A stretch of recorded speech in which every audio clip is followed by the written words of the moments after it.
good morning, afternoon, or evening. Please delete as appropriate. Hello there, and welcome to this episode number 322 of the Material Podcast. I am Andy Anatko. And I'm Florence Ion, and I just made an audible face because I looked over to my left, and the non-Google speaker is showing me that there's a Flaming Lips concert happening soon, and I'm like, why are you reminding me of this right now? That is not necessarily relevant to my interests. That's why every single it is relevant. I mean, you think I don't want to go out into the world right now? It is relevant in that sense. I already saw the Flaming Lips live, Andy. Excuse me, at Google I/O.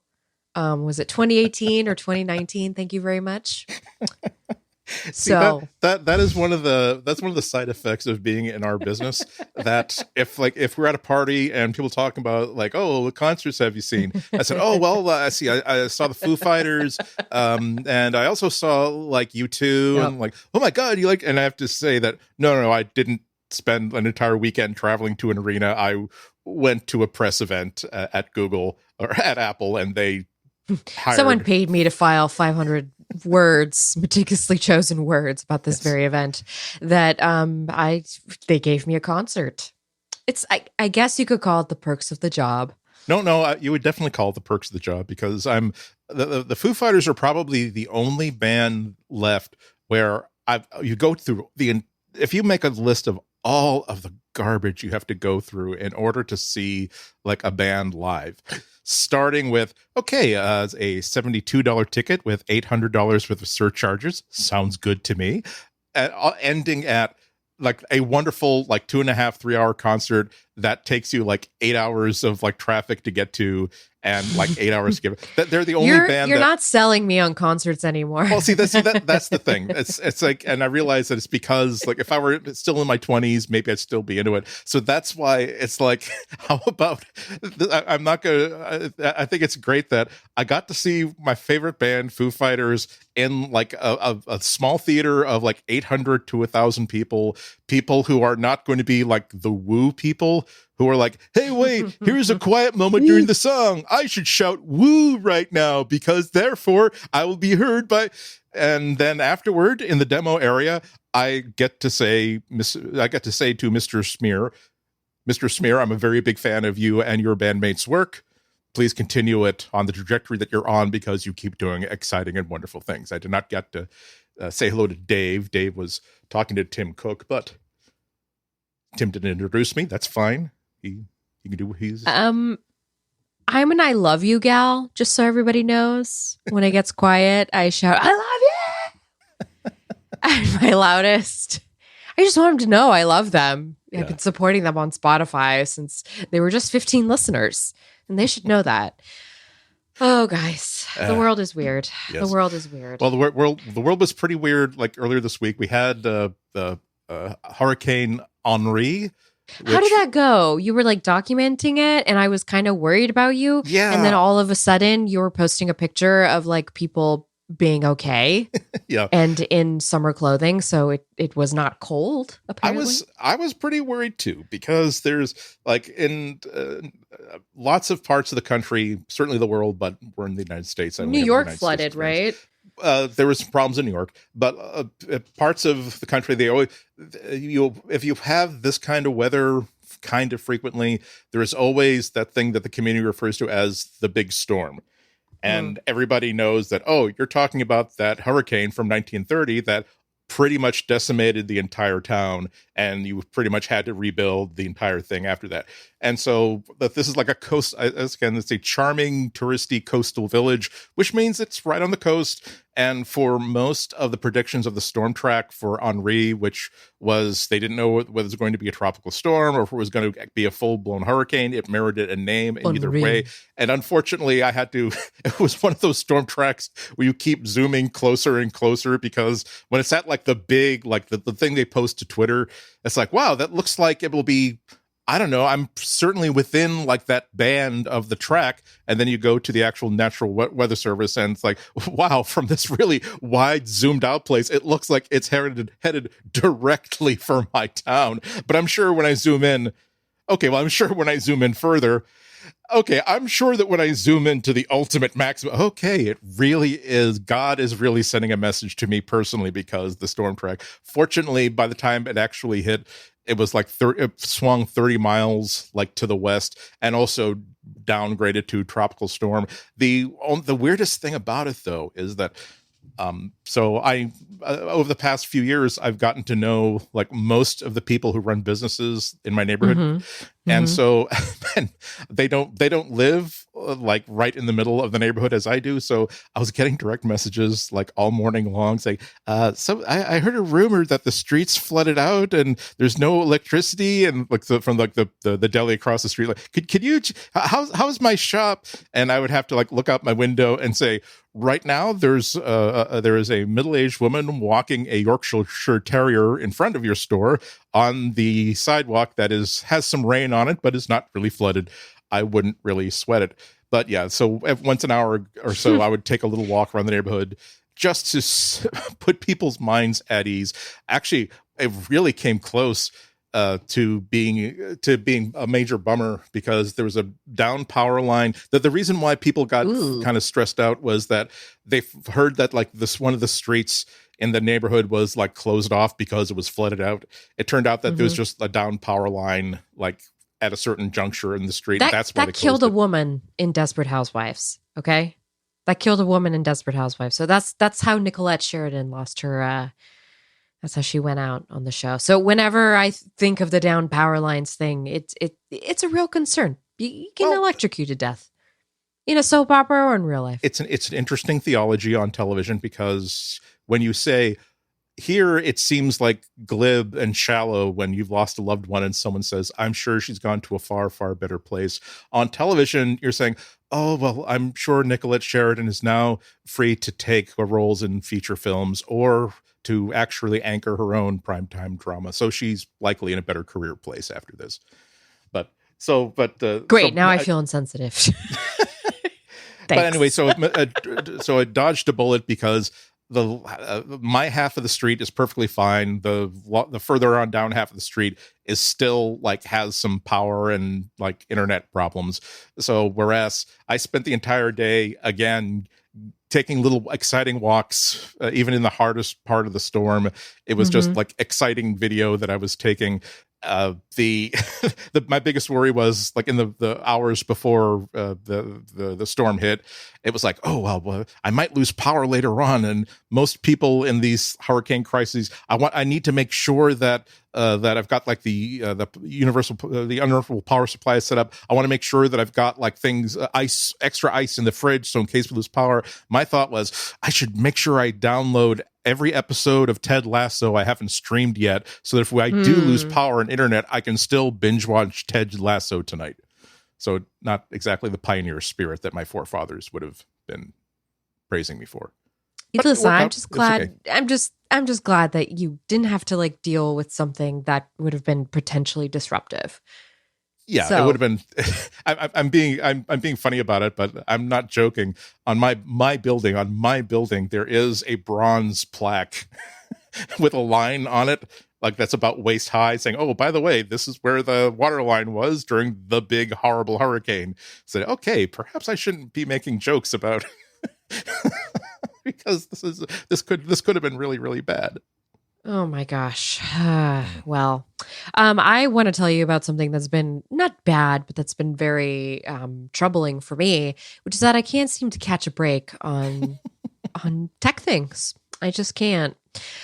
I finally got my new computer. It actually Yay. shipped a lot sooner than I was anticipating, and so I was very, very happy on Monday. And they were able to divert that shipment to that children's hospital to make sure you got yours first. That's what industry pull. I'm glad I made that phone call. I didn't ask. I should have asked you beforehand, but I mean those kids. I mean they spend most of their time sleeping anyway. So what were Oh they my going to do gosh. with a premium laptop? I have to tell you, though, I do have a slight theory. Not, I mean, God forbid that it's like that bad. I do have a slight theory that there's something rushed in this because I am having issues. So I'm coming at you right now through my Bluetooth headphones, which miraculously connect to Windows. I was not expecting that to happen, but Sony has done some software like trickery on their end to make it so that the Bluetooth actually works with Windows 10, which I wholly appreciate. There's two separate channels, which I think is what helps because Windows 10 doesn't currently I forgot the app. I forgot the audio file, but it doesn't currently work with a certain audio spec.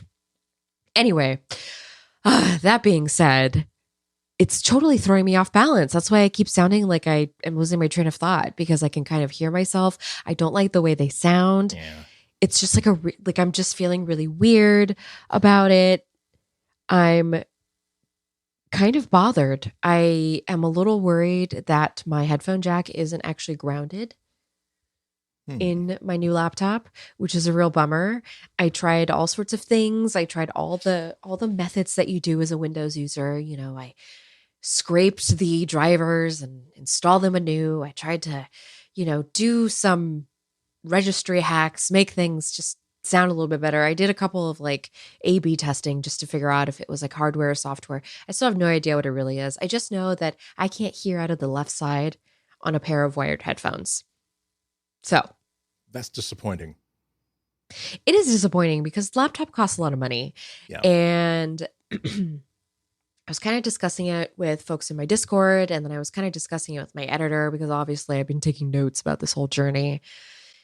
And I kind of, want to sniff along the trail and see, I wonder if this is a result of just things getting hurried out the door. It's totally an anecdotal thought.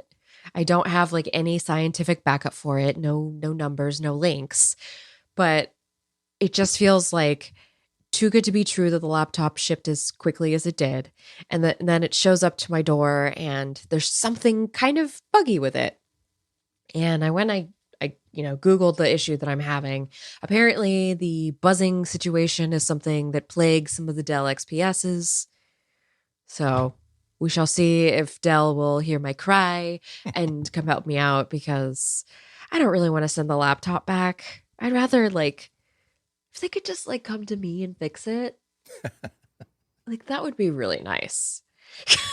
I would really appreciate that. I spent a lot of money on this laptop and they say that they advertise that they're number one in customer service. So I'm just saying, I'm manifesting it out there for Dell to show me how number one they are at treating their customers by coming to my house and fixing this issue for me. Yeah. You definitely go through a pathway in our job where it's like, okay, dag nabbit. Well, okay, this will be a good experience because I'll be collecting some information about how they treat customers during a bad thing. And I'm not gonna tell them who I am. I'm just gonna see how good. And then by day 3, you're like, hi. Hello, Dell Press Relations. I'm the most important journalist in the entire world with an audience in the trillions. And if you don't get this thing fixed for me in the next half hour, I'm going to invoke every privilege, both real and imagined, because I just want this really expensive thing I bought to work the way it was supposed to. I mean, look, I don't want to take it that far. I really do want to just be patient because the reality of the matter is that there is a massive hardware shortage right now. And in order for me to get something, somebody might be rushing through something to make numbers, to make, to help optics. Things aren't looking good for a lot of chip makers and hardware manufacturers right now. People are having a hard time buying cars and I was in another Discord, a just totally random Discord that has nothing to do with, gadgets, and they were talking about camping out for GPUs. It's a serious, I mean, in all honesty, and I was going to do that, but then I said, I'm not going to wait any longer. Let's just get a laptop. Let's just go this route. I can wait a little longer for the PC build. It's just, look, this is a Google podcast, but when we do our chats, I want you all to know that I'm kind of in a fog right now. When your tech life is off balance, it's like dating a little bit. If something is not going well back at home, it'll start to kind of show up in other parts of your life. And yeah, I already was brought to basically tears so many times because of my last laptop and just how slow it was and how frustrating it was, like waiting for it. I'm so happy to not have to like deal with that anymore. Have a computer that can actually handle the stuff I'm throwing at it. But then I can't plug anything into it. And like, I'm a podcaster, man. I like dealing audio. Like, I need that. Yeah, it does. I solved a. The good news was I solved a problem with my Shield Android TV last week. The bad news is how I solved it, because it was I control my home stereo, like my home theater, with like a Logitech universal remote, and for some reason, just the volume controls stopped working like reliably. And it was the sort of thing where if I held down the button, it would maybe inch upward or downward, but not reliably. And so the reason why I let it go for like a number of weeks was because I'm like, oh, geez, well, okay, this remote is a couple years old. Maybe there's like something underneath, like the rubber pad there. There's because it really does sound to me like as a technical expert, it sounds like there's some corrosion or some blah blah blah. Yes. Or maybe okay, do I have the latest drivers on the device? But the thing is, it's the worst place to try to diagnose a problem, because if I'm sitting down on my sofa and picking up the remote, I'm in a mind space where I have 1 hour to eat my lunch and relax with some movies or some music. I don't want to be solving problems. So I'm probably I'll probably just walk over, adjust the volume where it needs to go, and walk back just so I can enjoy my sandwich. And it wasn't until last week I finally really just thought things through after I'm serious, taking apart this remote that is you need a spudger. It has to pop apart, and it's not like it's easy to take apart. Put back together, cleaned it with isopropyl, even though the contacts look perfectly fine. And it wasn't until I did that sort of like Sherlock Holmes, I'm going to play my violin and think through this entire thing, and I realized that, oh, the only thing on this universal remote that the volume control controls is the actual volume control on my AV receiver, which is also the only thing that's actually being controlled by the IR blaster part of this universal remote. And that's when I walked over, took the stack of CDs that had been blocking the IR blaster for the past month, moved it slightly to the left, and it all worked again. And okay, but you see, Andy, this is the reason nobody uses IR anymore. That's why nobody really uses IR anymore. To be fair, moving those CDs a bit to the side was a lot less expensive than buying a brand new AV receiver that could be controlled via Wi-Fi or Bluetooth instead of via IR. Yes. Oh my gosh! I'm already spending way too much money. I did decide to buy that the new version of the Nest doorbell, because if I'm going to be installing a smart lock anyway, I may as well do like Extreme Home Makeover Front Door Edition. And are you going to be okay with? Can you drill holes? Yes. I have. Okay. I can drill holes. Also, I'm glad that it's not just being attached via Velcro, so that someone can say, "Oh well, that looks expensive. I bet I can just pull it off the door." But it doesn't matter, because if somebody grabs it, it doesn't work at all. So what Google did is they put like little magnets. Oh, by the way, folks, I reviewed it at gizmodo.com. I reviewed the new Nest doorbell. I'm also reviewing the other security camera, but I'm taking a little longer with that one because I want some more samples. I want a little more time with it. And and I just remembered that I need to actually put it outside. But that said, don't have to worry about somebody stealing it. They thought about that because I guess they figured if this stuff is going to be battery powered, we need to make people like not afraid to put it out into the world. Well, but I'm worried about the knuckleheads. Like the knuckleheads who like they didn't read the tech specs. Oh, darn it! I read out in Gizmodo that if I steal this doorbell, it won't work. It'll be like, hey, look, hey, look, I just got a camera. And fortunately, it's not as though like this is the front door to like a heavily trafficked street or anything like that. But I mean, I did decide that just as I have unusual front door. Not problems, but quirks for which a video doorbell would be a good thing, such as, again, I'm sitting here with you, I'm having a conversation, and there's a rapping at the door that For one thing, Okay, so I I'm did not hear that. right. So I did hear a knock at the door. I'm not sure if it was actually a knock at the door. Secondly, is this worth my saying? I'm sorry. Can we pause here? I'll have to go because there is actually something I need to, as opposed to somebody who looks like they're kind of churchy. In which case they can please just put your pamphlet under the door, and I'll deal with it later on. But yeah, so why do I feel like that's a good way for us to segue into chatting about the Relay FM fundraiser? Yes. Well, listen, September is Childhood Cancer Awareness Month, and for the third consecutive year, Relay FM, the network, is going to be supporting the life-saving mission of St. Jude Children's Research Hospital, and you can donate at stjude.org/relay. And this year, I hear, Andy, and actually I've been seeing this on Instagram, I think it's every $500 that's donated. Mike and Steven are putting pictures of each other on their respective desks. So they're like sticking stickers onto these like beautiful wooden desks that they each own.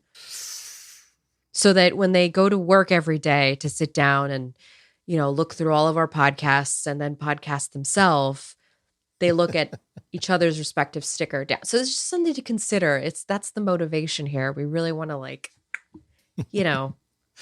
and really. there should be levels too. Like, I'm not volunteering them for this, but like at the 1,000 for if someone makes $1,000 donation, it'll be like a custom sticker of the other person eating like eating a tuna salad sandwich really, really messily. And that has to be the sticker that they put in a very visible, prominent place on the other person's desk. I would love to see a animated rendition of that. Just so everybody knows, that's next month. So Relay FM Podcastathon for St. Jude is happening on September 17th from 12 p.m. to 8 p.m. Eastern Time in the U.S. And that's going to be at twitch.tv/RelayFM. So stay tuned.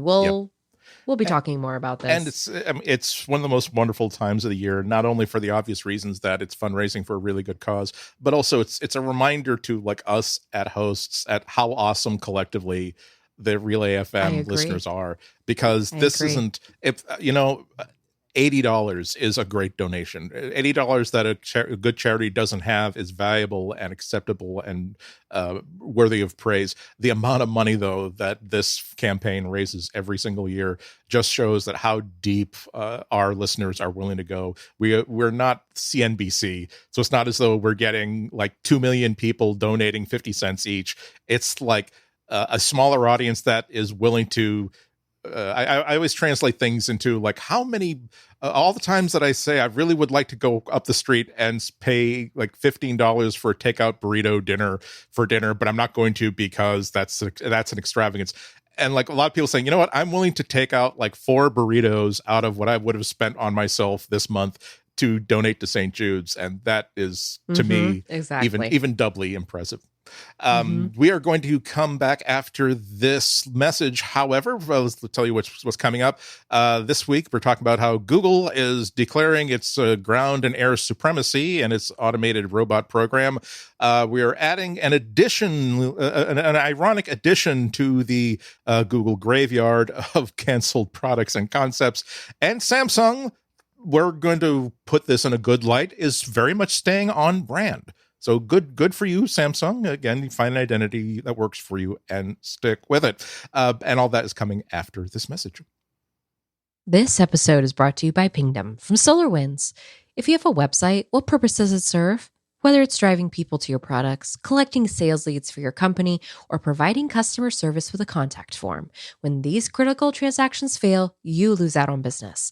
Not to mention the bad experience for your users. But there is a solution. Transaction monitoring from Pingdom. Starting at just $10 a month, transaction monitoring runs checks 24 hours a day, 7 days a week, and will alert you when cart checkout forms or login pages fail before they affect your customers and your business. Pingdom will notify you the moment there is a failure over SMS, email, or via your favorite apps like Slack, OpsGenie, and PagerDuty. Depending on what's being monitored or the severity of the outage, you can customize who is alerted and how they get the notification. Don't let your users discover a problem with your website. You should be the first to know. And it's super easy to get started. Just go to pingdom.com/relayfm right now for a 30-day free trial with no credit card required. Then, when you're ready to buy, use our code MATERIAL at checkout to get a huge 30% off your first invoice. Thanks to Pingdom from SolarWinds for their support of this show and Relay FM. Well, I'm sure that all of you listeners are as excited about you and I about what seems to be an upcoming active war between Tesla and Google/Alphabet. Tesla is deciding to fight its battles from space by having its active space launchers and also its constellation of 12,000 satellites from which it can enforce its will. Whereas Google seems to be going for ground forces and earth-air forces by autonomous vehicles and air vehicles, air drones. So we're going to see how that shooting war finally shakes out. But we do have some news on both of those fronts right now. Google has made what seems like a small, but actually for them a pretty big leap forward in their Waymo program. They, as you know, they've been testing out their autonomous self-driving vehicles for a while now, and they've been moving things very, very slowly, meaning conservatively and safely. They've had a pilot program operating in Phoenix for the past 3 or 4 years. Mm-hmm. They also have been offering the use of Waymo vehicles to Google employees for about the past year, in addition to the testing they've been doing dog with fooders. Exactly. In San Francisco. But now they have decided to open up San Francisco as another sort of real world test area. Okay. I'm sorry to jump in. You've got more skin in this game because you are closer to San Francisco than I am. So what do you think? Yes. I'm like really thinking, okay, so I had, I reached out to one of the reporters at the Chronicle, one of the photographers. She is on assignment. And so I was asking her how she got in. She mentioned that she's doing a story on it. So I'm assuming like they're giving some press access right now, which obviously I need to go sniff around because I am totally willing to commute out to San Francisco just to take a 5-minute ride on this. Right. Because I have seen the autonomous vehicles automate themselves around San Francisco when I have been in my car. And now I want to be on the other side of it. I want to see how it works because I have been following Waymo in Phoenix, all the good and bad. But Phoenix is such a different driving environment than San Francisco is. Yeah. And it, that whole like small and narrow, a lot of variables that can like come out. There's pedestrians, there's muni buses, there's wild drivers and like everything going on. And so I'm very curious how it's going to fare in the SF market. I know. I mean, I'm very curious, and I'm guessing that in this limited, definitely not super city sort of environment in Phoenix where Waymo has been operated, you don't have people riding bikes at warp speed and deciding that the stop signs are only for gas burning vehicles. Let's just say they're going to be collecting a lot of experimental data as they and to be fair, like sorry to interrupt, it's just during the worst traffic when everybody's trying to get on the Bay Bridge and you've got this Waymo vehicle that's probably just taking somebody to the bar after work, let's say, like that's why they would call it. How does it navigate around people who are stuck in the intersection? How does it navigate around the impatience that happens around that trafficy time? So like, that's the stuff I'm really curious about because I've seen how bad it gets. Yeah. I feel good about how they're doing it compared to how Tesla does it, where Tesla is definitely in that move fast, break things. Let's increase literally access to people moving fast in a self-driving car and being drunk so that they have no idea what the car is doing. And then the car just... It's the good news is that they are being appropriately conservative. This is the subheading of this story for me is Waymo good, Tesla bad, or everybody else who's doing self-driving technology good, Tesla bad. I do think that Tesla is doing almost everything you would not want a set of researchers to do when trying to develop this technology. And Waymo definitely is doing things in a very different way, and I think that's very, very positive. They have been operating vehicles in San Francisco for 12 years. Obviously, this is very different when you're talking to civilians who have just expect to get a ride from point A to point B, Mm-hmm. as opposed to, oh, isn't it nice that how nice we smacked into that interchange sign, and now I'm going to be delayed by 43 minutes. What great data I'm collecting for my company and my engineering product. So it is available to anybody who wants to be in it, conceivably. You just have to download the Waymo app. They're obviously not extending it to everybody who asks. I guess I should probably download the Waymo app, but Yeah. you But know, there I'm aren't any also gonna. restrictions. You don't. My understanding is you don't need an invite code. They will just simply activate people as they feel as though they can activate more people. Or if you are, for instance, I'm guessing that if you are someone who has a physical disability, they might be extra interested in your participation. Oh, of course, of course. Well, because that is one of the things that in their blog post they're mentioning, that one of the things they really want to they want to make sure this is as accessible as possible. So part of the fleet are vehicles that can accept wheelchairs and other assistive devices. So yes, but for who? But for public transportation or for private transportation? That's what I just want to point out about that just very quickly, because it's always fine to say you want to help, people with disabilities and you want to make this accessible, but for who is it actually accessible? Sorry. Right. Tangent. So, but just but also limitations. A human driver is going to be behind the wheel at all times, so it's not going to be right. In Phoenix, they do have some full auto vehicles. It's like an attendant. Yeah, they only in Phoenix. I believe that there's only a human safety driver if it's bad weather, and once again, that's just for backup. The service area is limited, so maybe their solution to the Bay Bridge on ramp problem is that they just simply won't take people anywhere near there, or they won't use routes that go through there. There was I did come across an independent. I'd like to see that. Sorry, I'm sorry. I'm responding to that, not you, Andy. Of course. It's kind of interesting. I saw an independent researcher who published a heat map of where these Waymo test vehicles had been going. And the suggestion is that it seems to be intentionally avoiding the financial district, like the east side of the peninsula, all the way to all the way to the the touristy Pier 1, Pier 34, whatever. Interesting. Okay, so it's staying away from.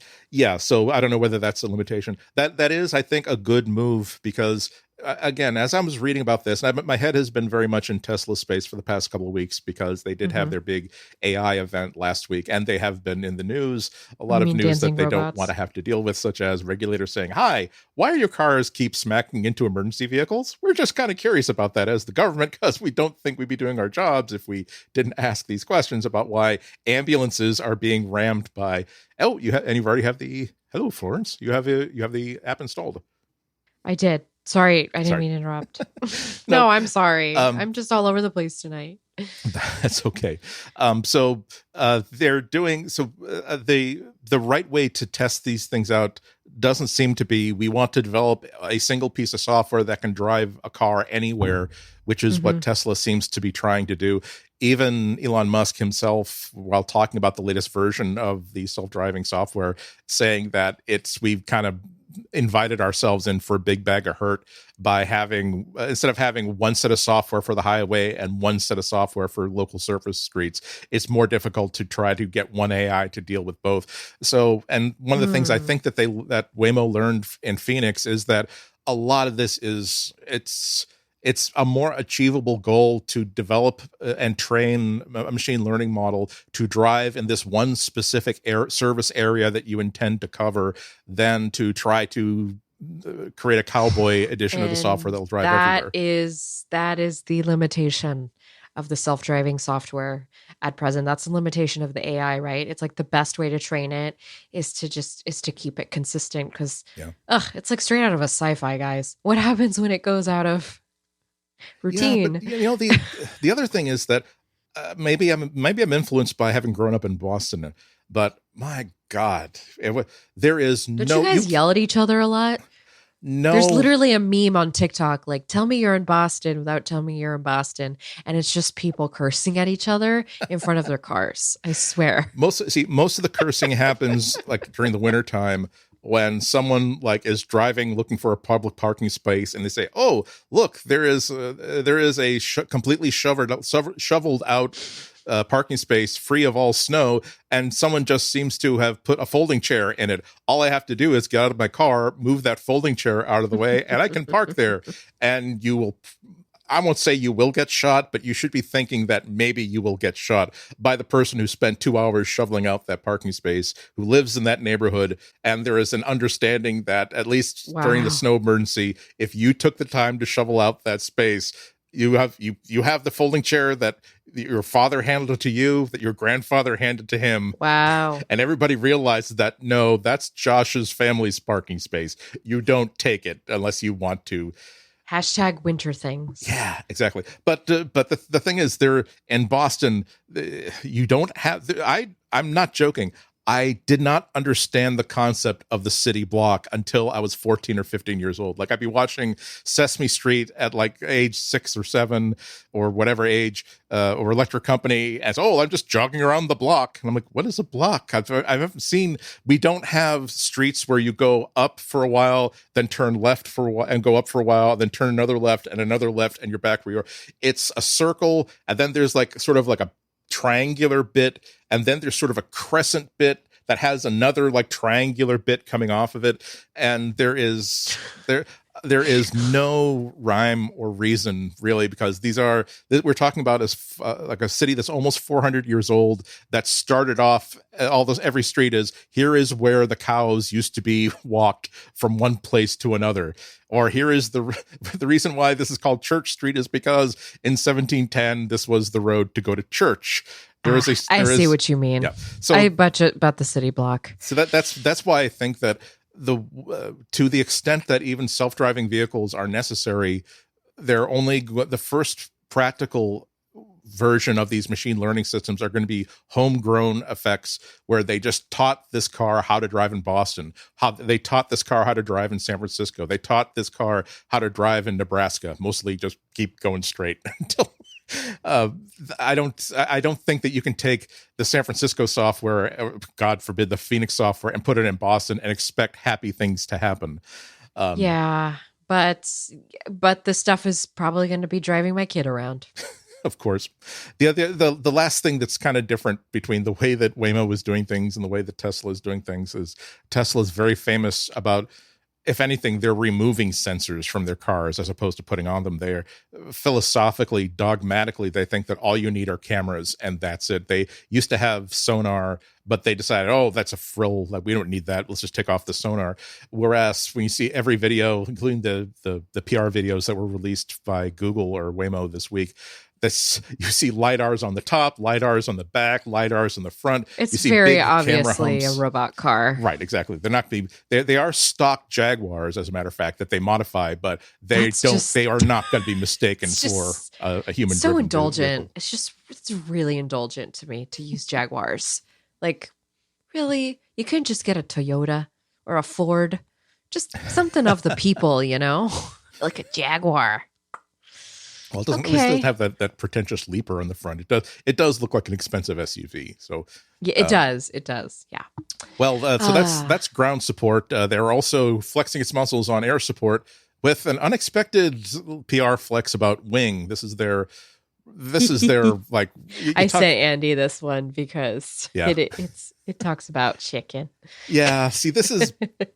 I mean, we're all familiar with the other bets, quote unquote, in the financial reports, where this is things where we have no idea if we can actually do this or if there's money in this anywhere, but we're doing it anyway. And this is, Wing is after Project Loon got canceled. Wing is probably the otherest bet that we all know of. So this is their quadrocopter drone delivery service that they're trying to figure out. They've got so Wing is now boasting that their testing program in Logan, Australia is going swimmingly after 2 years of service to about 110,000 people within that city of 300,000 are within the delivery area. And the press release has filled with nice round numbers, and that's how you know that they couldn't possibly have been made up, because they all end in strings of zeros. They claim that they've made 50,000 deliveries in that area. That number includes 10,000 delivery cups of scorching hot coffee, which Sundar Pichai could order to be dumped straight on the head of any resident at his slightest whim. Moreover, that the population is in no position whatsoever to prevent that from happening, and that overall, Mr. Pichai wishes to convey an image of the terrified populace as a helpless insect resting in the palm of Mr. Pichai, which is clad in an open iron gauntlet. The press release also mentions more than 1,200 delivers of roasted chicken.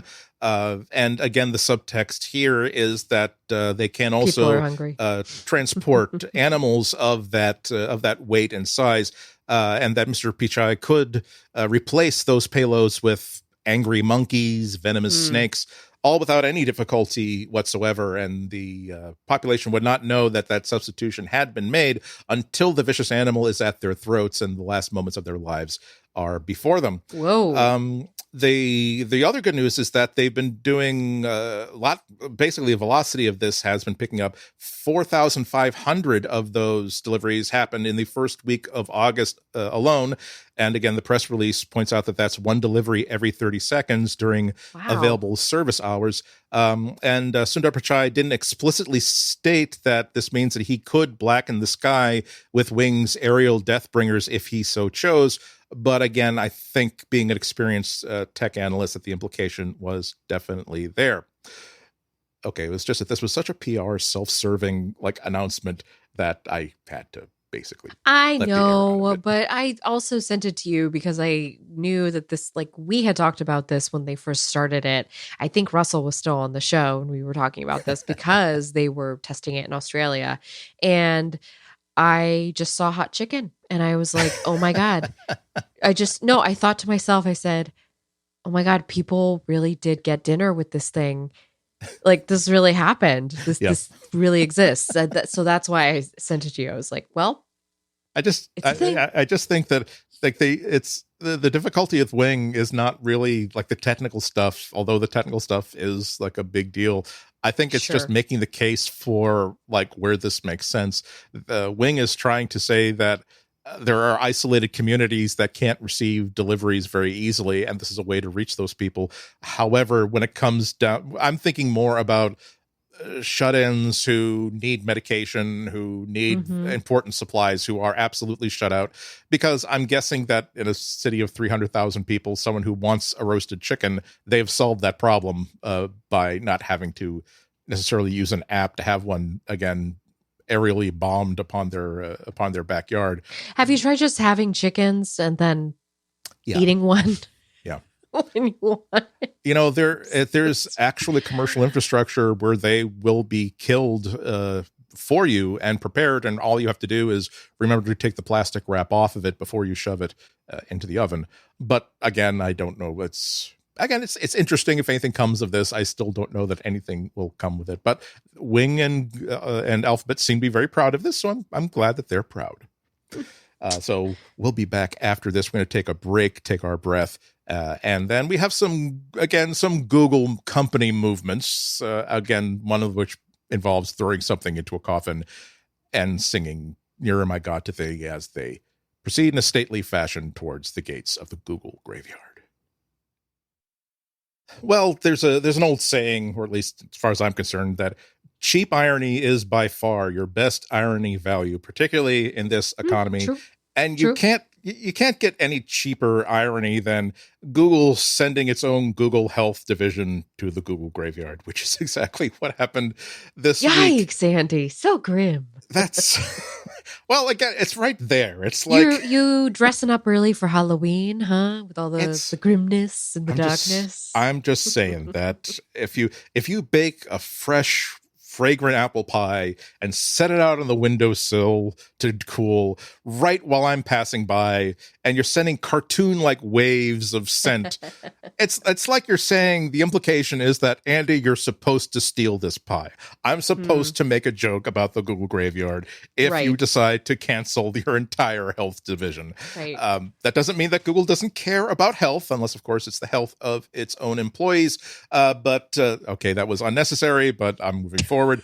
So Google's stated reason for the organizational shift is that they have no idea what they're doing, and that their inability to develop a unified corporate culture prevents them from clearly defining an important goal for the company and then committing it to the long haul. Once again, reading between the lines as a seasoned tech professional, what they actually said via Jeff Dean, Google's head of artificial intelligence. This guy.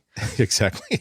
I'm quoting him here. As we've broadened our work in health across Google, parentheses, search, cloud, YouTube, Fitbit, close parentheses, we have decided to move some Google Health teams closer to product areas to help with execution. Bad choice of words when you're talking about health, while nurturing some earlier stage products and research efforts. So What? yeah, so the justification is they're saying that rather than having an entire division that has a central strategy for how Google pursues health features, health products, health services, that they're going to have the wearables division will have health people working for the wearables division. People who work in search will have people who are working in health, working in search. So rather than a centralized policy, basically these are individual fiefdoms and individual barons and baronesses within those fiefdoms. Okay. I mean, it's given how much success Apple is having with its own health initiative, one would wonder if this is not a good indication that they need to get their act together and figure out how they want to deploy all of Google's potential for towards health services.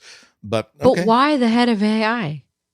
This is what I don't understand. It wasn't an official statement. He was actually responding to like a news item that had come out. Also, he was on a recent podcast in which a podcast about health and technology. So perhaps he felt as though this was his place to talk about it. So, I mean, obviously Google isn't terribly excited about having a proud block.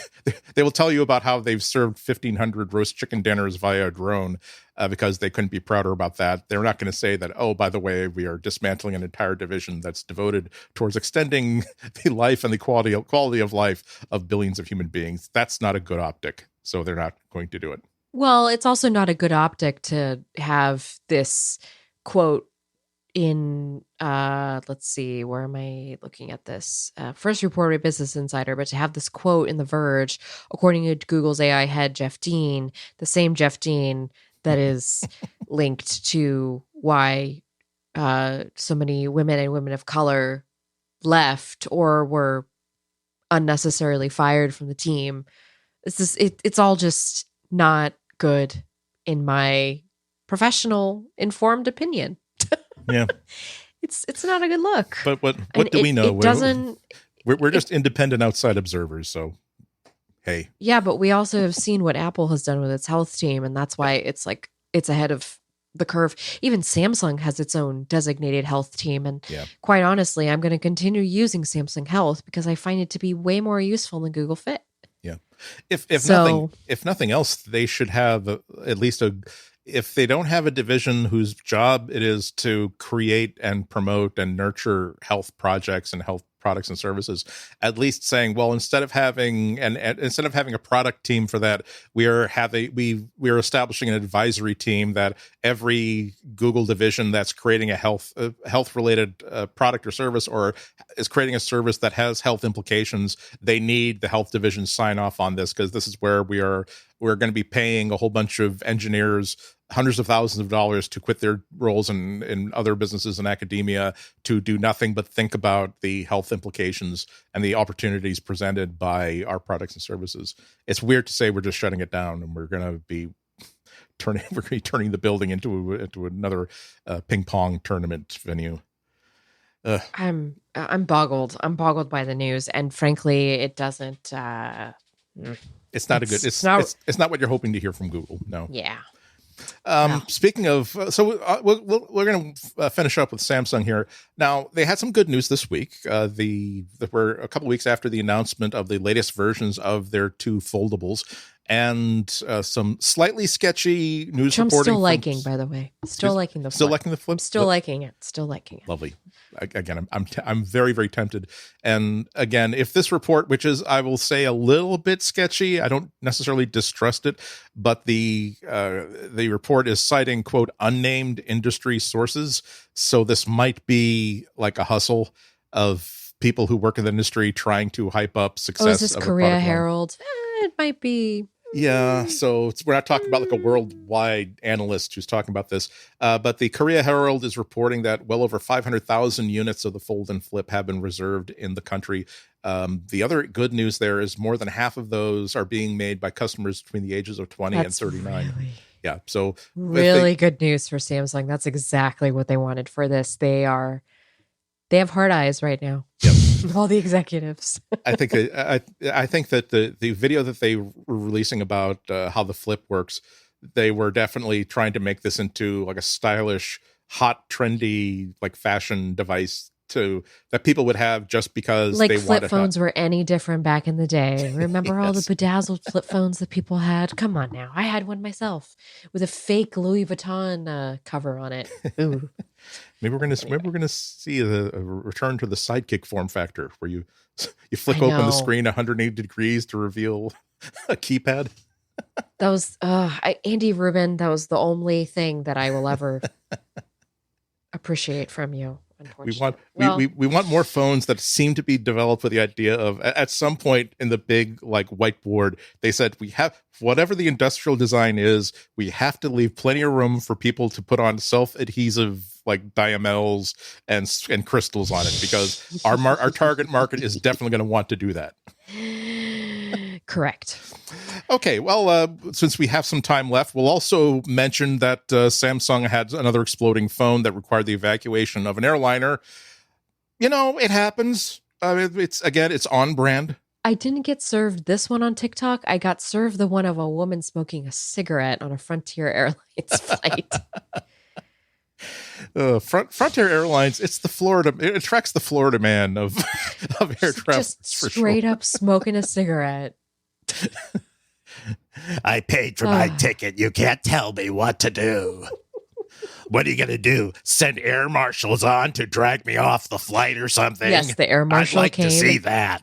And the air marshal was not wearing a mask around his nose. Well, again, for those of you who think that another exploding Samsung phone, again, creating the need to activate the emergency escape slides on a airliner filled with 129 passengers and crew who were then evacuated. Well, again, we got time. We'll get into this. Oh, they actually evacuated this one? I didn't read that far. I thought they just came and took the phone away.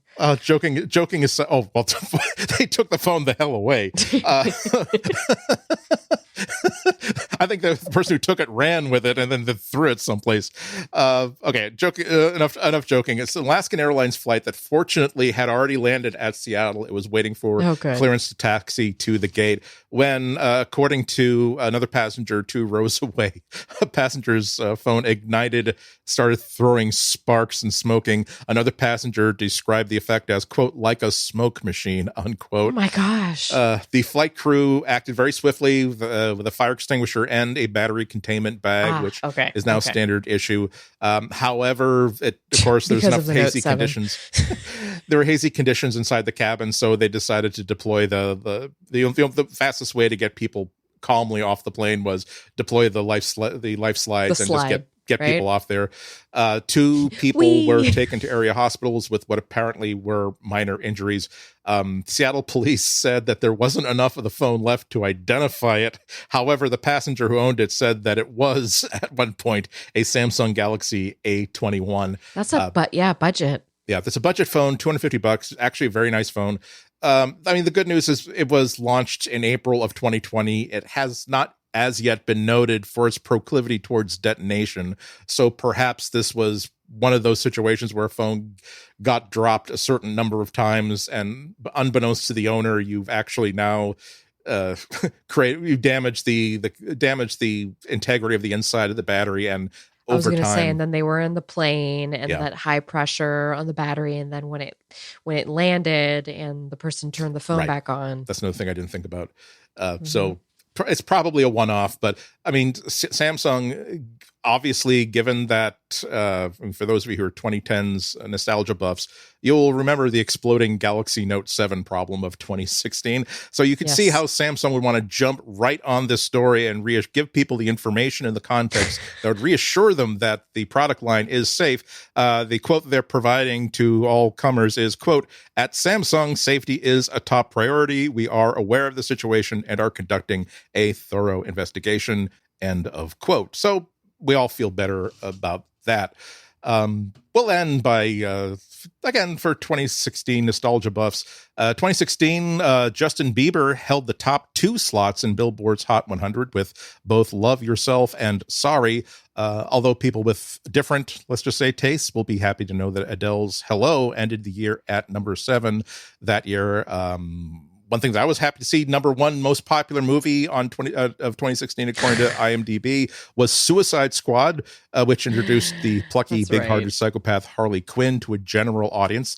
That movie is terrific. The sequel is also really, really good. It's actually especially for people who don't like superhero movies. That was an Olympic year. The Rio Olympic Games, a world record in the women's hammer throw was set by Polish phenom Anita Wlodarczyk with a throw of 82.29 meters. Anita Wlodarczyk, I say without any sarcasm, is one of those super athletes you never heard of because they're in a very, very oblique sport that people don't really know about, but my God, she really is phenomenal. So she broke her own record just 2 weeks later with a throw of 82.98 meters at a European Athletics Association event in Warsaw. In the Tokyo Olympics, she won gold again, thus becoming only the second athlete ever and the first woman to win Olympic gold in this event 3 times in a row. That hadn't been done in over 100 years. She also, get this. See, again, I have to clarify that I'm not being sarcastic here. I like hammer throw is one of those events that I wouldn't say that I have posters up on the wall, but in the Olympics, and of course, thanks to YouTube's algorithm, it's one of those events where if it shows up in my video feed, I'm definitely watching it because that's what you watch for the Olympics for. Yeah, because it's one of those events where I can understand the concept of running in a straight line really fast. I can run in a straight line really fast by my standards. I understand the mechanics of running. When you see an athlete participate in the hammer throw, you have no idea what the first step towards learning that is. It is the most mind-boggling collaboration between brute strength, dexterity, everything you want to know. But Anita was the first woman to throw the hammer farther than 80 meters. She currently holds all top 15 women's hammer throw results. And she is widely and probably accurately considered to be the greatest women's hammer thrower of all time. I have linked a YouTube video of the women's finals in this event from Tokyo. And once again, watch these women do what they're doing, just throwing this cannonball on a steel cable after twirling around in a circle 4, 5, 6 times faster and faster, and tell me that's clearly that didn't happen. That's clearly animation of some kind. You're trying to make me think that this is a real event when clearly it isn't. Nope, they're doing magical, wonderful things. So don't feel bad, Samsung. Again, this does seem to be a one-off. And, again, go binge watch Suicide Squad. They're 2 really good movies if you want to put your mind beyond. They're on this. HBO Max for what it's worth. Whole Warner Brothers. $9.99 a month. The Warner Brothers of it all. Yes, part of the whole universe. Well, that's, I think, is going to do it for us for this week. A reminder to once again check out the St. Jude Drive for the Children's Research Hospital is Childhood Cancer Awareness Month. You can get all kinds of information. I think that's not starting up. We're doing a podcast-a-thon again September 17th from 12 p.m. to 8 p.m. So it's going to be streaming live at Twitch, so bookmark that September 17th in your calendars. And you can go to relay.fm for more information, for opportunities to participate, and also, as usual, access to all these links links that we're providing to you, access to our back inventory, the ability to send us emails with questions or comments, ability to become a member of relay.fm, which throws a couple extra bucks in our individual kitties, for which we are very, very grateful. Flo, what's coming up near and nearby that you'd like people to put their eyeballs on? So much. You can go to flowrights.tech. That's my little URL for my author page at Gizmodo. You can go to florencezion.com. I still have a website with links to where you can find me on the internet. And then I am reviewing the rest of the Nest Camera Brood. That's coming up. We're going to talk a little bit more on the podcast at a later time. I've got some tablet reviews coming up. I've got a lot. I'm always grinding away over here on something. So someday I'll grind away on a stone. Ooh, make your own tortillas. Make something physical. Instead of digital. Also, I'll say that I've never been a fan of house cleaning, but I've had a really, really very technical week of like research and writing and doing stuff like that.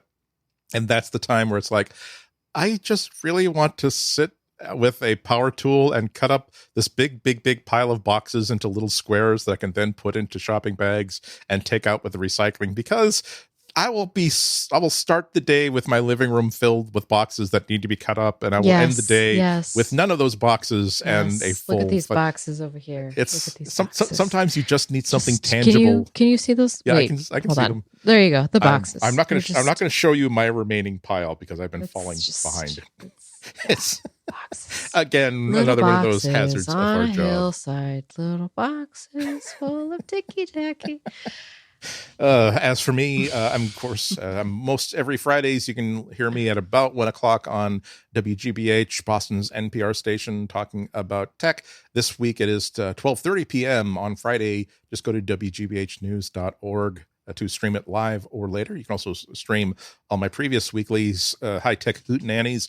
You can also go to Anatco on Twitter and on Instagram for more of what I'm doing, thinking and sort of delaying actual work day by day and week to week. Go to anatco.com, technically speaking, for my blog, which I'm hoping to relaunch sometime very, very soon. That is actually stuff I'm moving towards the goalpost on that after working on it for the past month to make things happen. Yes. So in case you're wondering how come he has this website that hasn't been updated in quite a while, except for a September post saying that, hey, I've got a new plan for the website.